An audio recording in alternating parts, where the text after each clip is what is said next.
do it feel like we're being told the truth? From 2 weeks to slow the spread to wear full masks, bend over and spread them. Does it feel like they're lying? They are telling us 3 major lies. Big old fat lies, and I'm going to explain to you what those are. But before I do that, I'm going to give you an analogy to help contextualize what it is I'm explaining.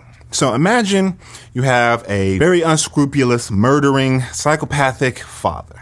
He kidnaps his own child, stuffs him in a closet, and then runs to the police station and says, "I'd like to report a missing child." Police go through all the work that they're going to do, and they issue a missing child report. Amber Alert goes out, and next thing we know, the whole city is on a hunt for a child. Now, you've got police investigators and FBI and, good citizens involved, and everybody's pitching in to try to figure out where this missing child is. Everybody's got clues. Oh, maybe we saw her over here. This guy looks suspicious. Is that guy fishy? Maybe we shouldn't trust this guy. All these things happen. And everybody's operating, for the most part, altruistically. But the whole hunt has been thwarted and misaligned from the very top. This is what we're dealing with this COVID situation, y'all. From the very, very top, the major lies have come from the tip top. And for the most part, in between, you have a bunch of good scientists, epidemiologists, and doctors trusting people they probably shouldn't be trusting, but nevertheless doing what they think they should be doing to help. There's a very famous quote. Maybe you've heard it. If you're going to tell a lie, make sure it's a really big one. You know who said that? Hitler in Mein Kampf. And if you're going to tell that big lie, make sure to keep repeating it. Eventually, people will be like, man, they can't be lying about something this large. I guess it's true. Okay, so lie number 1. We have isolated a novel coronavirus, and it's super deadly. First lie. The pandemic has touched the entire world to a relatively detrimental extent. Everybody knows somebody, most likely, who's been affected, whether directly from the upper respiratory disease or from some secondary or tertiary situation dealing with lockdowns, job closures, etc. The problem is, scientifically speaking, when you actually look at the science, there is no novel coronavirus. So the first thing we need to get clear is some terms here. Coronavirus is a family of viruses, a group. Several coronaviruses exist. You look at the back of a Lysol can, it says kills coronavirus well before this pandemic, because that was referring to other types of coronaviruses. It's a family, a collection of viruses. SARS-CoV-2 has come to be known as the technical name for this novel strain of an otherwise common virus. COVID is a disease. Not a virus, it's a disease, a collection of symptoms that put someone under dis-ease, where your ease is disregarded, no longer here. So you're in a state of dis-ease. COVID is a dis-ease. So with that said, keep in mind that the entirety of the news media and the conversation from day one has been about conflating those terms, particularly coronavirus and COVID, so that they just kind of blend into this salad of confusion and y'all don't really know none, so just do what we say. Okay? Lie number 1. We've isolated a novel coronavirus strain, and it's super deadly. The initial projections came from computer models. In fact, this entire pandemic is driven from computer modeling, recombinant DNA technology, and a bunch of other technological terms in the form of these solutions, namely these mRNA V words. We're not trying to get censored in this video. So let's not forget, this entire story started off with some gentleman in China ate a bat, and now the entire world shut down. And they're still sticking to that story, like no joke, right? So while homeboy over there is eating a bacon and bat burrito, we're trying to figure out, how has this never shut the entire world down before now? Now, I have become aware of the actual science proving that this has not ever been isolated. There has not been an identified novel strain of this otherwise common virus months ago. It just recently came out that this is verifiably admitted now by the Chinese government. Why has the data not been shared? No, they didn't isolate the virus. That's the issue. No, they didn't isolate the virus. That's the issue. They have not actually isolated anything in the proper sense. Now, if you're familiar with the scientific method, it's all about observation and analysis, right? Observation and analysis. It's only been in the recent few years that computers and computer modeling has been trusted to actually augment science. A lot of people out here love to say, I trust the science. But they don't understand traditional science is out the door. This whole new territory that we're dealing with is all about bioengineering and technology, computer guesswork and, recombinant DNA technology that you probably actually haven't heard of, have you? Historically, the way you identify that a new pathogen creates a new disease is by running it through a series of what are called Koch's postulates. This is named after a scientist from the 1800s named Robert Koch, who was very famous for developing plenty of scientific studies. The Koch's postulate method has been tried and true since day number 2, and they just decided that with this pandemic, they were going to completely forego that entire process. The sequence, in a nutshell, is to isolate and purify a unique, intact microorganism that you run through a series of 4 steps to determine a few important things. That this is, in fact, a novel or new thing you're dealing with, and it's something that causes the disease in question, and it's something that can be replicated in other similar organisms. Postulate number 1, the microorganism must be found in the disease host and not found in healthy hosts. Now, for ethical reasons, they don't use humans, and sometimes not even animals, but they often use tissue culture in a laboratory of animal or human cells. Postulate number 2, the microorganism must be extracted and isolated from the disease host, meaning that it's properly purified from any surrounding contaminants and subsequently grown in culture. They then take that microorganism and introduce it to a healthy host or healthy cell tissue, and then perform postulate number 3. The microorganism must cause disease when introduced to a healthy experimental host or animal. And once those symptoms have been identified and are unique to the microbe in question, postulate number 4, the microorganism must be extracted from the diseased experimental host and demonstrated to be the same microorganism that was originally isolated from the first diseased host. They then extract and re-isolate the new genetic material to prove that this matches this and therefore this contributes to this and identifiable in a transmissible type of way. They skipped all that, y'all. They skipped it. When you look up the actual science on this, you will find that the present genomic sequence, that is the digital version of what is considered a unique genetic piece of material or pathogen, SARS-CoV-2, the actual official genomic sequence of this entire pandemic, you will find that close to 99% of it was guessed, amalgamated, poofed out of thin air using what they call recombinant DNA technology. And what that means is basically we scraped some genetic material from patient 0, whoever and wherever they are, and we didn't have enough material to identify pretty much anything. What we did was we put that into a computer and we said, this looks like it might be related to a coronavirus. In fact, the SARS from 2002. What we'll do is we'll start there and then we'll use some technology that just makes the rest of the sequence up. And here's our novel coronavirus sequence, and this definitely causes COVID. I'm being slightly facetious and a bit jokey in trying to make this brief, but more or less in a nutshell, that is what happened.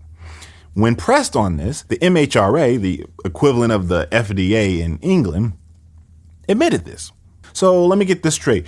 The sequence that you're using to identify SARS-CoV-2, what genetic material have you used to do this? Well, yeah, now that you asked me this question after several email exchanges, yeah, it was mostly built with recombinant DNA technology. That's not science, y'all. That's not how science works. We don't shut the world down because the computer said that we're pretty sure this is a novel coronavirus. That's not how things are supposed to work. The CDC has admitted this.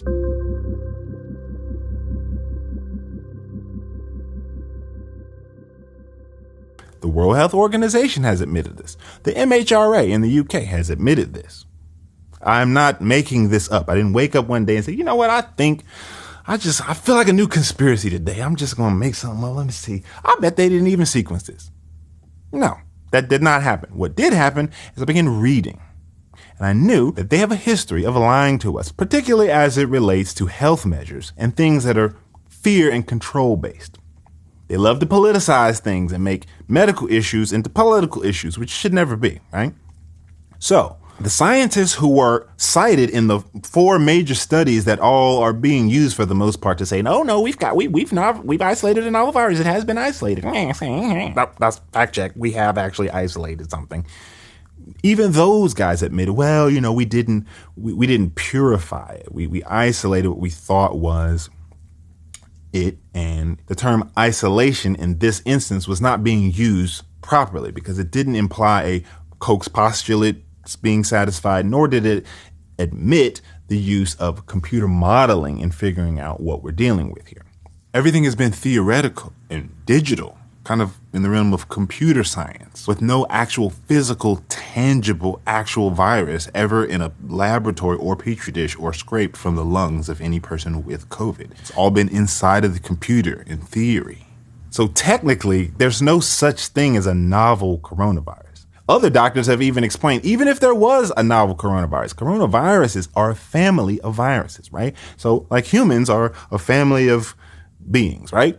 If there's a new human on Earth and we have a novel human being, they're not entirely different than every other human being on Earth. They have unique qualities, yes, but there's a baseline understanding that we have about human beings, and a novel human being does not deviate from that in any major significant way. The same applies to coronaviruses. So the very foundation of what we're dealing with, a brand new threat that they've identified, is based on a complete lie. And I'll use air quotes here because really it's simply an assumption, some projection, some funny wordplay, and some computer guesswork that has rendered out a full genomic sequence, but they don't really like to tell people that 99% of that came from the computer model, and only about 1% or less of that came from the actual lungs of the guy who ate the bat burrito in Wuhan, China. Okay? So you'll often see, like our trusty Reuters team loves to do, fact check. Hold on. We have isolated this virus. Here it is right here. They're banking on the fact that you don't know that what you're looking at is a sequence that's built on what they refer to as recombinant DNA technology. I'll give you an analogy of how this works. Let's say, boing, here goes a hair. Now there's a robber who's been terrorizing the neighborhood, and we found some of his hair. Let's identify who this person is. Computer, give me a sketch of this sketchy individual. Here's some hair. This is what the top of his head looks like. The computer goes, well, based on the curls in this hair and the general nappiness of what's going on here, we're going to just, this is the person and this is him. This is what he looked like right here. And then they take that and they run with it and they say, this is our perp, you guys. We need to all keep our eye out for him. And if anybody sees him, he's the one. That would never fly in a court of law. But that is exactly what has happened, scientifically speaking, computationally speaking, with this novel SARS coronavirus. And I'll use air quotes for the novel word. They have not been honest. All right? Dishonesty from the rip. Let me make this very clear. I'm not denying that people actually are feeling something. I don't think this is a hoax. I don't think this is fake. I think they've been playing a numbers game and a wordplay game and have been fudging numbers and cleverly redefining terms on the fly so that people don't really catch on to what they're doing. But smart folks, smarter than me, PhDs, have, and they've been speaking out, and for the most part have been being silenced. Lie number 2. The PCR test is the gold standard of testing, and this will for sure tell you if you have an infection from that novel coronavirus that we haven't quite fully isolated yet. Everybody has become familiar by now with the letters PCR. What that stands for is polymerase chain reaction. The full title of that test is the reverse transcriptase quantitative polymerase chain reaction test, PCR for short. The way that test works is a bit complicated, so I'll simplify it for you. They take a piece of your genetic material from your nose. They travel 525,600 miles right up your nose, grab a piece of genetic material, and then they run it through a series of what are called cycles. That genetic material is quite small and represents something floating around in your body at the point of which they happen to just snatch it out your brain. But because it's so small, they need to amplify it to make it big enough to actually see. So they put it in a machine and they augment it using what's called a polymerase chain reaction. So they digitally augment it through a relatively complicated process, and each time they do so, it's what's called a cycle. It is widely discussed. Even Fauci himself has admitted that a cycle count, or what's called a CT, or a cycle threshold, above 35 renders 97 to 99% false positives and pretty much is completely useless. Now, he's admitted this months ago. Do you know that the average cycle threshold in the laboratories in America for the PCR test is 37 to 40? And in the UK, it's upwards of 45. I'm not lying, y'all. I'm not making this up. They have been running these tests at a rate so high that they're rife to create false positives. The president of Tanzania, a whole African country, swabs a pawpaw, piece of fruit, and a goat, and they come back positive. Like, what? So we're going to separate the name COVID and the coronavirus, the test that apparently tells you if you have it or not, and the feelings/symptoms that you're feeling when dealing with whatever illness that that people are actually dealing with. The problem with increasing the cycle count so high is that the PCR test is so sensitive that it's liable to find anything in anyone. In fact, that's exactly what the Nobel Peace Prize winning inventor of the PCR test himself, Kary Mullis, said in an interview as it relates to HIV. If they could find this virus in you at all, and with PCR, if you do it well, you can find almost anything in anybody. It starts making you believe in the sort of Buddhist notion that everything is contained in everything else, right? I mean, because if you can amplify one single molecule up to something that you can really measure, which PCR can do, then there's just very few molecules that you don't have at least one single one of them in your body, okay? Those tests are all based on things that are invisible, and the results are inferred in a sense. PCR is separate from that. It's just a process that's used to make a whole lot of something out of something. That's what it is. But it's not.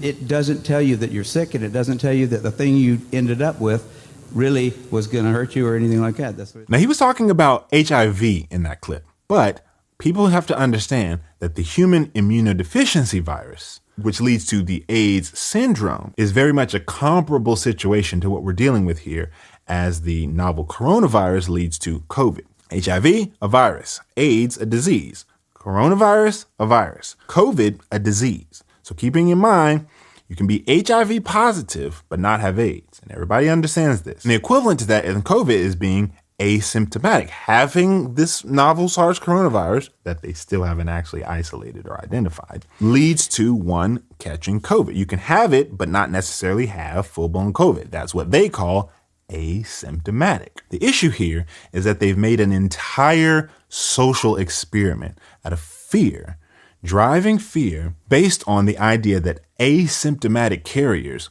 could spread this and just might kill your grandma. Despite the fact that both Fauci and the World Health Organization have admitted that asymptomatic carriers don't really drive pandemics. But from the data we have, it still seems to be rare that an asymptomatic person actually transmits onward to a secondary individual. But the one thing historically people need to realize, that even if there is some asymptomatic transmission, in all the history of respiratory-borne viruses of any type, asymptomatic transmission has never been the driver of outbreaks. An epidemic is not driven by asymptomatic carriers. Now, they admitted these things, but has any legislation gone down? Or has anything changed in terms of how we're dealing with this? No. Have they communicated this? Have they used the communication channels to make the average person aware of this, to reduce the fear so that maybe we can go see grandma? No. They have pushed every button to silence every person who's saying anything other than what they're saying on the television and in the mainstream to lead to one solution. Doink, doink, doink, doink. And you know exactly what I'm talking about. So everybody's familiar that the antibody test is considered, well, it's a quick test, a rapid test. We can get the results quick, but it's not as ironclad as a PCR test. Most people have never told you that there is a more accurate test than the PCR test. Problem with this test is that it's quite expensive and you need, specialty laboratory equipment to actually run it. So this intermediate level test, a test that's not really designed to be used in this way, is being misused, and this is the key to driving the pandemic. The idea that a positive PCR result definitely means you have this novel coronavirus that they have not actually isolated, or COVID, even if you don't feel like you do, even if you're completely asymptomatic, which prior to 2020 was called a healthy person.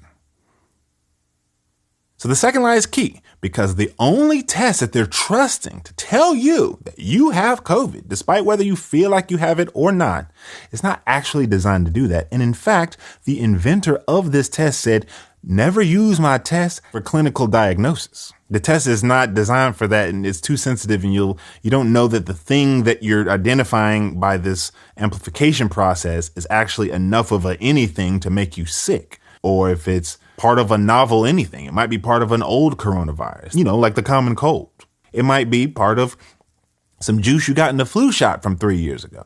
It could be something you breathed in at Becky's house. Who knows? The PCR test, as wonderful as it is being misused. And most people are not being told this. If you want more clarity on exactly how they're misusing this test, I already got a video about that up on my channel. It's called PCR, Illusions and Psychothreshold. Check it out. Lie number 3. The only way that you could possibly catch COVID is to have come into contact with someone who is infected with this novel coronavirus. The one we haven't quite isolated properly yet. And if you happen to test positive, then therefore you know for sure you have COVID. Now in this section, I'm going to tame the jokes down just a little bit because, to be honest, everybody at this point probably knows someone who has suffered, gotten COVID, perhaps even died from COVID. One of my best friends actually was near his deathbed. I didn't even know this at the time.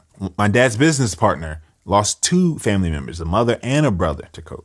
I know 4 or 5 people who have caught it and beaten it, and about 3 or 4 people who have actually died from it, close to my family circle. So I'm not being facetious about the loss of life for those people. What I'm trying to point out here is that the lies have become so thick that the world is in the process of eroding from the bottom up, from the foundation of commerce and school and social circles and social life. The world is eroding from the inside out. It's like just rotting while we all sit at home waiting for somebody to tell us what to do next, right? It's considered normal now to see the entire world covering, 3/4 of their face. This is our communication. This is who we are. Our identity is made up in this face. And we're being asked to cover that with cloth material that doesn't stop the transmission of anything and subsequently can make you much more sick if you use it for a prolonged period of time. That's a whole different story. But people are dealing with something. So the question is then, what? I'm going to give you another analogy here. Let's say I'm new to the neighborhood. I'm your next door neighbor and I'm coming to drop off some housewarming presents and introduce myself. But before I ring your doorbell, I sneak around to the side of your house where your HVAC system is, drill a hole in it, and I plug up a propane tank to the input of your ventilation system. So at this point, your whole house is in the process of filling with odorless, colorless gas that actually will kill you. But I know that I have about 15 minutes before the HVAC circulation gets into the house, so I walk to the front door, hit the doorbell, and I say, "Hey, neighbor, how you doing? My name's Chris." And in my hand, I'm holding an apple pie and a bowl of lasagna. And I say, "Here you go. I'm Chris. I'm new. I'm real tall. So say hey and bye," right? You guys take that food, put it in the kitchen, chomp away, and you eat both the pie and the lasagna. And you're going about your day. The next day you wake up and you're puking, gagging. Your head is pounding. You can't see straight, right? You begin arguing with the other people in your house. "I wonder if it's something we ate. I bet it was the lasagna. Nah, the lasagna is fine. I think it was the apple pie. Nah, it's not the apple pie. I'm pretty sure it was the lasagna. What if it was just the cheese and not the actual pasta? Nah, I don't think it was the cheese. Maybe I'm a little lactose intolerant. Maybe it was just the cheese in the lasagna, not the whole lasagna. I don't know. I have a gluten allergy. So maybe it was the pasta. But there was gluten in the crust of the apple pie too. So maybe it was the gluten in the pie, but not the gluten in the lasagna." And this entire argument ensues over what the source of the sickness is. All kinds of tests are run. Maybe you need a gluten test. Maybe I had a bad mojo. Maybe you had a spirit on them, a root put on them or something crazy like that. I don't know. Maybe you are lactose intolerant, but nothing changes. Days go by and you're still feeling headaches, nausea, vomiting. All you know is what has been presented to you. But the silent sleeper this entire time is this other thing that's completely unrelated to food, gluten, lactose, or anything. This is what I believe some people are dealing with as it relates to COVID-19. Now, all of these lies build on top of one another. The first lie, that they've actually identified something new and super deadly, is only confirmed and bolstered by a test that basically just tells you positive when it has no clue what actually is in you. If the thing that it actually has identified is enough to get you sick, or if it's completely unrelated to this novel virus that they haven't actually isolated. Lie number 3 builds on top of lie number 2 by making you assume that the only reason you're feeling bad must be because you came in contact with somebody who is infected by this novel coronavirus.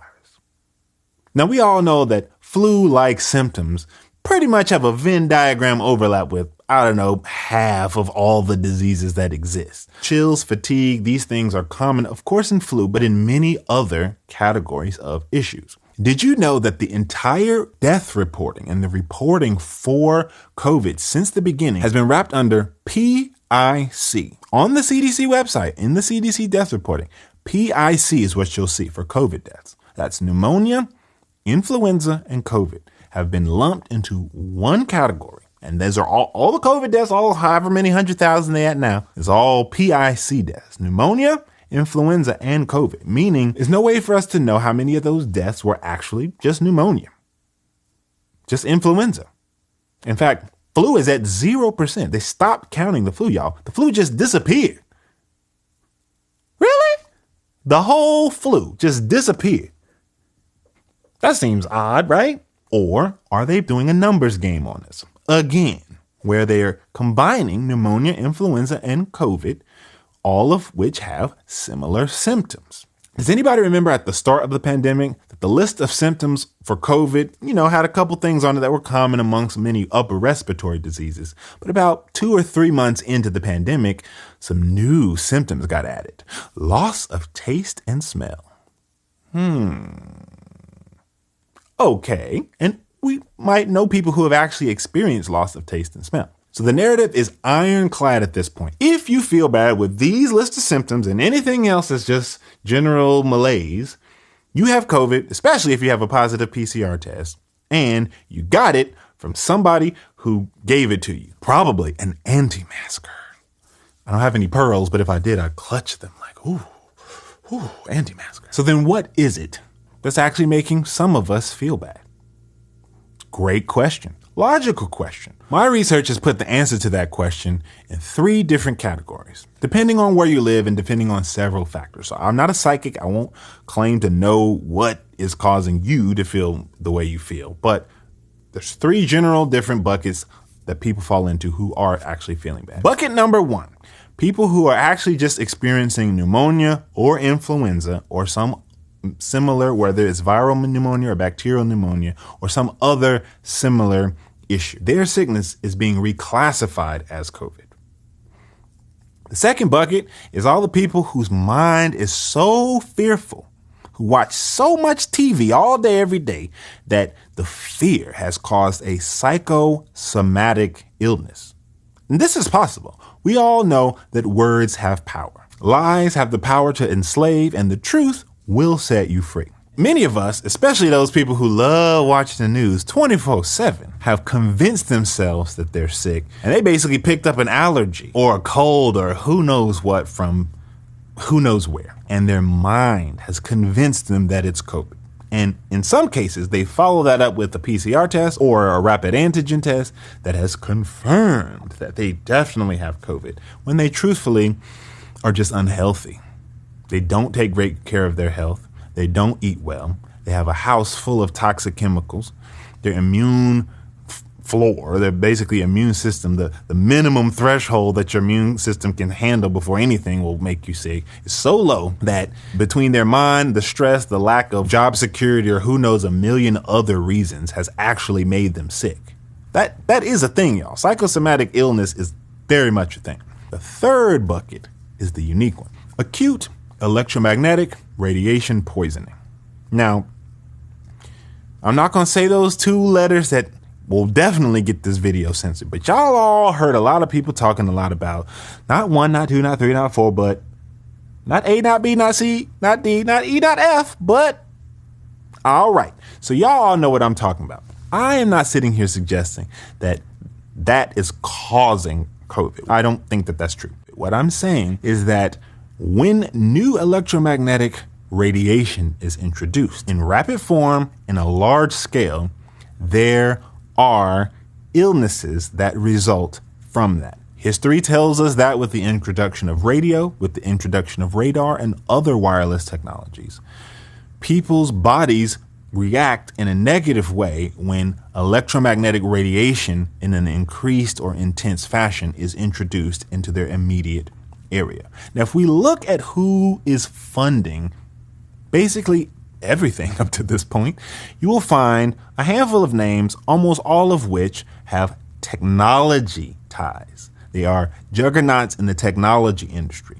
The solution that they have been promoting up to this point are mRNA based. This is technology. The computer models that told us half of America is going to die if we don't lock down tomorrow was a computer model, right? A technological foot that has gone forth to give us the reaction and the solution. The powers that be love to operate using a philosophical dialectic called the Hegelian Dialectic, named after a philosopher, George Hegel. If you can control the thesis to an idea and the antithesis or the antithesis to an idea, and both of those are in your control, you can actually derive a synthesis, a solution that you desire, if you control the two arms and the two extremes of what we're dealing with. They call it problem, reaction, solution. Okay, so we know that the solutions are all tech-based. Immunity passports, digital certificates, mRNA technology. These are all engineering and technological solutions. The reaction to this whole pandemic has all been Twitter-driven and news-driven and algorithm-driven about what's allowed to be shared, what's allowed not to be shared, what's allowed to be spoken about, and what's not allowed to be spoken about. This is a very technologically managed reaction. So it begs the question, could the problem be also technology based? Now, again, I'm not suggesting that everybody got sick because some brand new tower went up in their area. But I can tell you this, on the street where I live, prior to 2020, there were no towers in my neighborhood. Right now, I can stand at the edge of my block and see two just with my bare eyes. And as I drive down the street to my favorite Mediterranean spot or try to get on the highway, there's about 15 that I pass between my home and just getting on the highway, about 1.5 miles down the road. I'm not even joking. So these are actually active technologies that are producing all kinds of new radiation. A common side effect of radiation poisoning in history has been what? Loss of taste and smell. Now, I'm not talking Chernobyl level radiation or anything crazy like that. We're talking acute electromagnetic radiation poisoning, leading to a breakdown in the oxygen in your body at the molecular level. See, the frequency of the particular technology, the millimeter wave in particular, causes a severance of the oxygen molecule. Oxygen is O2. When that covalent bond binding those two oxygen molecules is severed, electromagnetically speaking, the two oxygen molecules become free radicals and are no longer usable by the hemoglobin in your blood, rendering you hypoxic, or in a state of hypoxia, which is a common denominator amongst a lot of people who have been showing up very sick from COVID. They're suffocating at the cellular level, and their bodies are expressing all kinds of symptoms, trying to detoxify them to help them cope.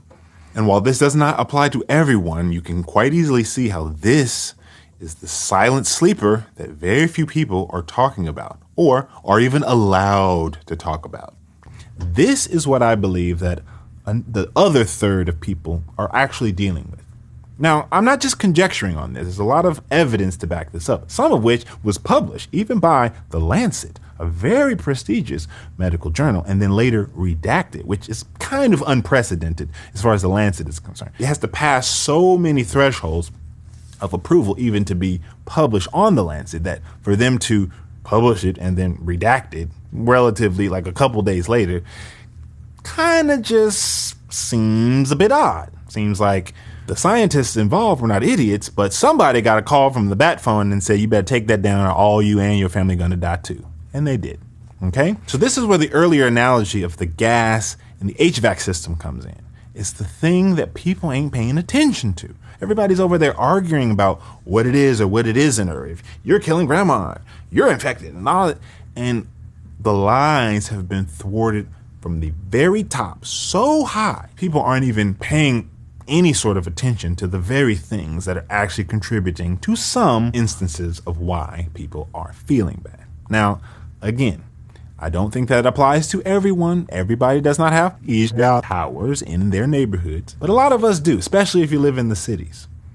Wuhan, China, was the very first city to launch this technology.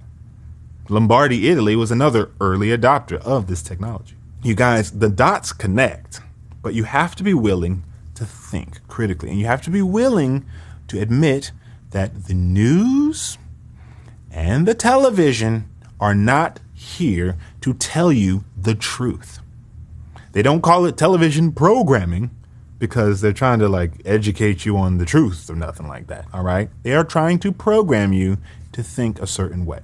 There are many of us who love science. Do not let them tell us this is anti-science. This is the furthest thing from it. Everything I'm saying to you is based on evidence that I've read from much more credentialed people that have said it. Take their word for it if you don't take mine. Now, you don't have to take my word for any of this stuff. In fact, I hope you don't just take my word, because that's how we got into this problem in the first place, just taking somebody's word. Look up the science for yourself. You are smart. I am not going to sit here and gaslight you. I am not going to sit here and call you stupid. I don't think you're stupid at all. I think you're very smart, provided that you can read and stuff like that. And I think that you are capable of looking into and understanding some of this science for yourself. I have provided a PDF of a bunch of resources to back up all the stuff that I'm saying with PhDs, scientists, epidemiologists, virologists, doctors, and healthcare professionals that are much smarter than me. Everything I'm saying to you is just a simplified, colorful way of presenting the much more boring science. The real science will just lead you in a completely different direction than bend over and spread them and take an anal swab while we're putting 4 masks on you and telling you to go back home. And I don't want that. I'll pass. Now, there's a lot we still don't know about what we're dealing with here. Okay, I don't know it all. But one thing we do know is that they haven't actually isolated anything new. Furthermore, the test that they're using to tell you that you're definitely sick is not equipped to properly do that.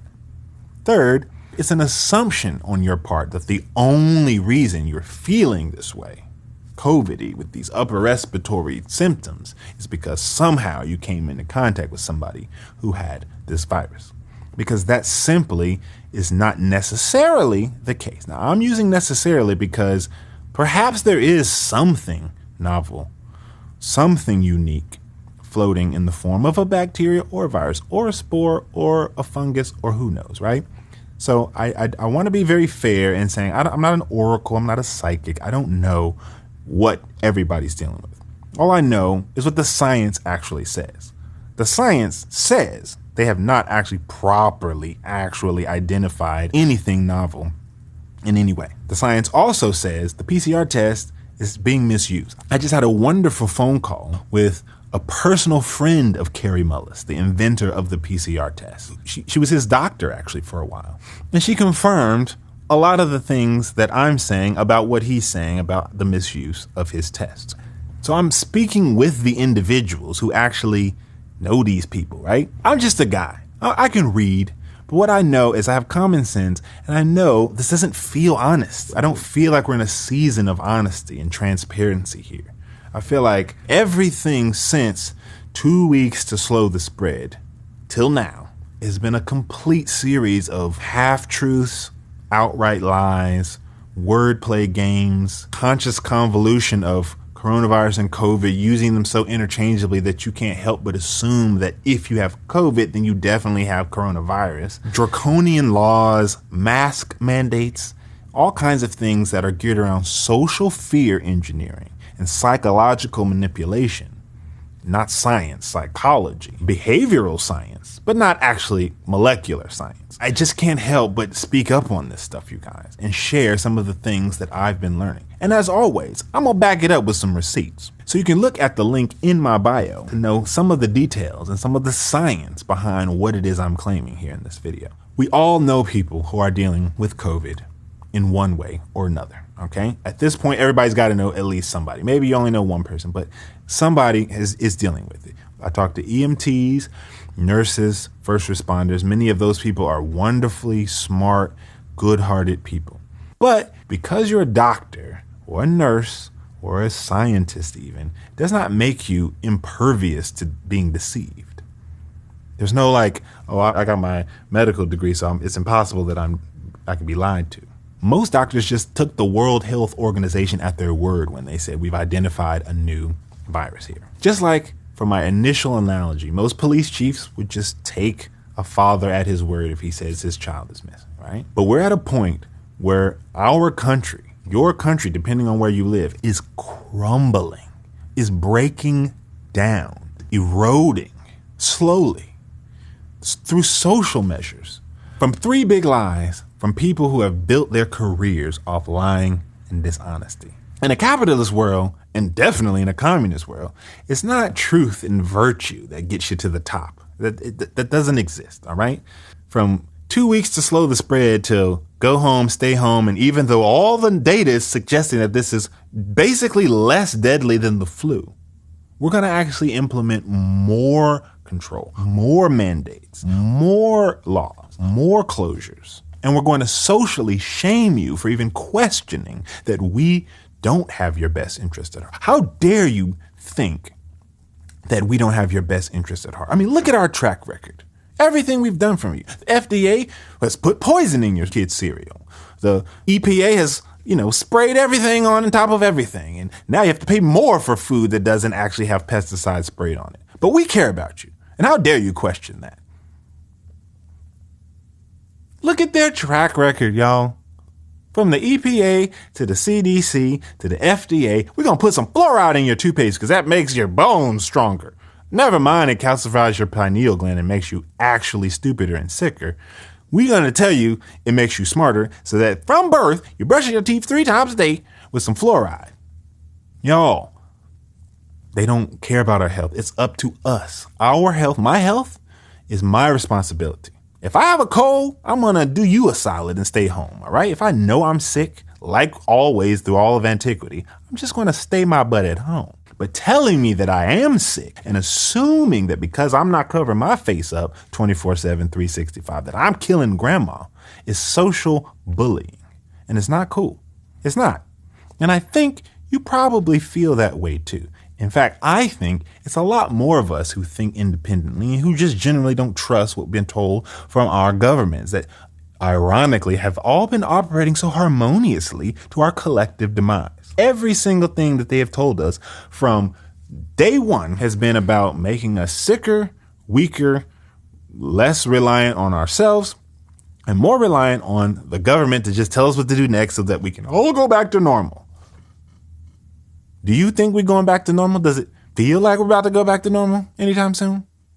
Even if everybody were to run out tomorrow and get this, the one that doesn't actually prevent the transmission or spread of anything, does it seem like things are just going to go back tomorrow to the way things were? Even a year from now or 2 years from now. It's already been one whole almost full year. And at the rate it's going, man, we have got some waking up to do. So I say all this to leave you with some hope at the end.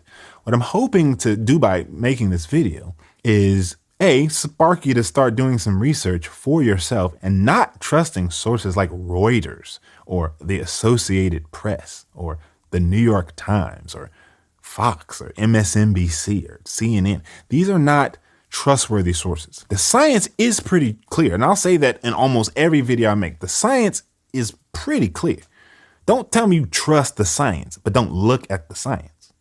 Because what you're saying is, I trust that that guy on TV is accurately reporting the science. And that is faith, and that's not science. Faith is cool, but we're not talking about Jesus right now. We're talking about science. Science is observation-based, okay? If you're observing the actual science, it's very clear. The issue is that they're just not reporting it accurately, and the lies are from the very top, and they're quite large. So with that, go in peace, knowing that you don't have to be afraid. You should obviously take precautions and wash your hands. That's a given. But I don't need the government to tell me to do that. I've been doing that since I was born. And after almost a full year of this, the data has come out. This is not more dangerous than the flu. They have been maligning the threat from the very beginning. This has been a fear-based agenda. And I don't want to leave you with no fear. Chances are you're probably healthy. Now, I don't go around licking grocery store carts, but if I ever were to do that, now would be the time, because the grocery store carts are probably cleaner now than they've ever been since the day that they were manufactured. They've been lying to us, y'all. And the only way we're going to get out of this together is to stop blaming the person over there for the virus they probably don't actually have and start eating better. I mean, consider that. 30% of people have completely lost their jobs, and another, 30 or 40% of people are furloughed from their jobs. This creates stress. This causes your immune system to go down. In a state of financial uncertainty, who's got the money to eat the healthiest foods, right? They know exactly how this entire thing is just a Jenga puzzle of problems about to fall completely over from 3 simple lies that were quite large and that are very pervasive. So this is what I think people are dealing with. Some combination of one of those 3 categories of things. Either you're just dealing with the flu and pneumonia and you're going to be fine if you actually are given the proper treatment. Or you need to quit watching so much TV because you're just making this all up in your head, and you probably find you need to go eat some elderberry tea and take some vitamins and some minerals and get some sun and actually go work out for a change. You're unhealthy. That's why you're sick, not because you got COVID. Or you need to consider actually relocating or talking to your municipalities about removing the electromagnetic radiation from your immediate area. Because a lot of y'all are actually dealing with a completely silent, unknown threat that you don't understand and that has nothing to do with medicine at all. It's radiation poisoning. You're getting radiation poisoning. And a very common side effect of that is loss of taste and smell. And who knows what other categories of things could be actually happening, sprayed out in little white lines above you, or, just disseminated into your drinking water. We really don't know. All we do know is that they haven't isolated a novel coronavirus, and the test that they tell you is the holy grail of testing is actually not designed to tell you whether you have anything that'll get you sick or not. And that if you're feeling bad, it could be because you were infected with something that you caught from somebody else, but it could also be one of several other factors, most of which you never even heard about and you're not really looking into. And this isn't even about it's the same with 4G, 3G, 2G, Wi-Fi, Bluetooth. The electromagnetic soup that we're all in is contributing to our cellular waste. People have identified cellular waste. They're called exosomes. Those exosomes show up as viruses that may be detected on a very sensitive test known as the PCR test as a positive case. But does that actually mean you came in contact with someone that infected you? An anti-masker? Oh. Or could it be that you just unhealthy and you got that flu shot from a couple years ago that really left something in you, and that cold you've been getting for the last few flu seasons? Yeah, that's what they picked up on you. Or maybe you're just getting microwaved to death, which is very much what's happening with this new cellular technology. Think about it, y'all. The technocracy is laying its foundation. And the solutions that they're offering with the digital ways to test yourself, digital ways to identify whether you have this disease or not, or you have the V word for this disease or not, are all tech driven. So let's really get over the fact that somebody ate a bat BLT back in 2019 in China somewhere. And here we are now, still stuck at home. Ask critical questions, really. And understand that our help comes from each other, comes from within, comes from God, not from the government. Come on now, come on. Now you know they're not trying to help us. Come on. You know it. You know it, I know it, and everybody knows it. So don't let them tell you that this is anti-science. It's not. That's just a word people invented. It's not anti-math if you want to go up and say, your numbers are off. It's not anti-math. It's not anti-science at all. I've looked at more science in the last 11 months than I looked at my whole life. And I actually come to appreciate the scientific method and scientists, honest scientists, a lot more, because science provides a very, for the most part, logical way to identify and break things down and understand things, understand the world around us. This is not anti-science. Don't let them say that. This is anti-propaganda science. This is anti-liance, because y'all lying. And some of us can see right through it.